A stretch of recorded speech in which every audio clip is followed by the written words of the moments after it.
நண்பர்களான உங்களுக்கு கருணா நண்பர்களே. இப்போ எங்கே இருக்கிறோன்னு பார்த்தீங்கன்னா சபரிமலை பயணத்தில் பழனி முருகன் கோயில் வந்துட்டோம். காலையில் 7 மணியிலேருந்து பழனி ஊரில் இருக்கிற பார்க்கிங் எதுலேயுமே வண்டி நிறுத்த இடம் இல்லை. ஃபுல் க்ரௌடு, வழி எங்கும் ஜனம்தான், பயங்கர கூட்டமாக இருக்குது. நானே இப்போ வந்து 3 ரவுண்டு மலையே சுற்றிட்டேன். ஜனங்களை இறக்கி விட்டுட்டு இப்போ எல்லாம் பேக் வைக்கிறதுக்கு பர்ச்சேஸ் பண்ணிவிட்டு வண்டியை தேடி கிடக்கிறாங்க. 3 தடவை பழனி உள்ளே போயிட்டு வந்துட்டேன். எல்லா பார்க்கிங் கிரவுண்டும் ஃபுல்லாக இருக்குது நண்பர்களே. பழனி வரக்கூடிய கொஞ்சம் டிலே பண்ணியே வாங்க. இருக்கிற மக்கள்லாம் வெளியே போனால் தான் உங்களுக்கு இடம் கிடைக்கும் உள்ளே போகிறதுக்கு. சாமியே பார்க்கல நம்ம வண்டியில் வந்தவங்க, அவ்வளோ கூட்டம். இன்றைய நிலவரம், பழனியோட நிலவரம் நண்பர்களே, 26/12/2024 இன்றைய நிலவரம். காலை பார்த்தீங்கன்னா மணி 10 ஆகுது. 7:30 நான் ரவுண்டு வச்சுக்கிறேன்.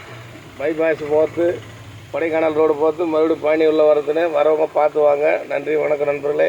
கருணா.